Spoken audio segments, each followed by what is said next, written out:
finally was able to bite the bullet on BCs, guys. By the way, if you want to lower this car, the easiest way to do it is to just buy either BCs, Raceland, whatever. The hard way is to go with a different, like swap the top hats from, let's say, an 04 WRX or 07 and just use those struts. But we're trying to do it the right way, guys. I got BCs on the WRX, so I want to make sure that both babies are riding smooth. So plenty of fun today. So I got my boy here, Adrian. He's gonna start slaving away at this Forester here, and we're gonna get going, guys. It's gonna be fun.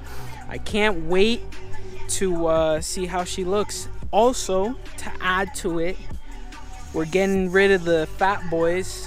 We're getting rid of the fat boys, guys. We're gonna go with some stock wheels. You'll get to see what those are in a second, so let's get going. So guys, say hi to Adrian. So Adrian's gonna be doing the front. I gotta go get the coils because they're inside, and we have the shop god watching us. What's up, shop god? All right, hello, mister. So guys, if we see this box, it has BC coils, and you can see the model number over here. It is for 97 through 2002. This is an 02, so it should fit. Beautiful, guys, beautiful. Let's do the unboxing. All right, guys, so we're back now. So we undid the passenger front strut. Some things I will note. All right, so what I will note is to actually take this strut off, you either need to cut and modify the brake support, like the line support brace here on the side, because it's almost like they manufactured this together. So I mean, I'm changing it to stainless steel anyway, so it's not a big deal for me. But if you guys want to do this project, something to note, on the rear, this one is an L model, so you actually have the drum brakes. All right, guys, so first one is out. This is the new baby right here in the junk garbage. All right, so we're gonna toss this in. The other side should be good to go too, and then we'll button her up in the front, and then the rear we'll do after because it's a little more involved. All right, so stay tuned, guys. Stay tuned. This baby about to be low, and then we're gonna enter all the stance competitions, because this is track stance and this is hot boy stance. So fat boys are out and we gunning. It's a little later in the day.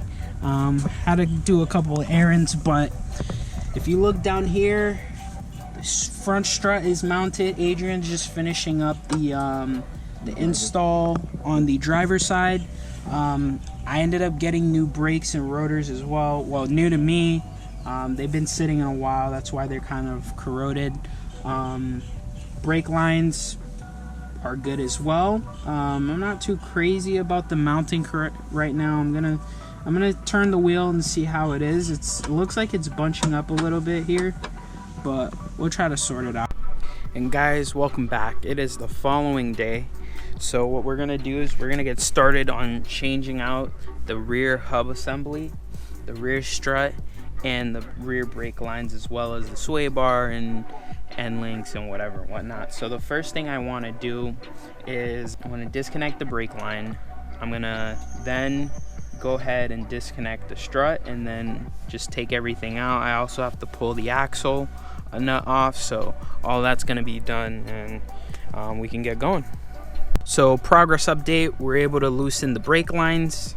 I'm having trouble with this bolt, so I'm gonna keep working it, but I'm trying to remove this brake line as well, the e-brake line. So far so good. It's been actually a pretty simple process.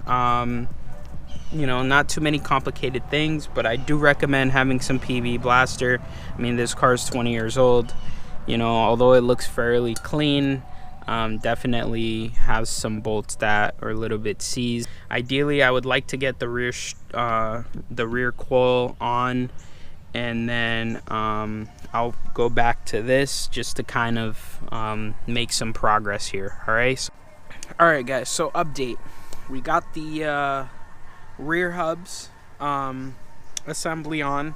We still got to run the brake line. We still got to put the brake line in. So what was supposed to be about a 2-day project is now going to be maybe a 3-day, 4-day project. So what I decided to do was I decided to get rear lower control arms that are adjustable and tow arms for the rear. Why?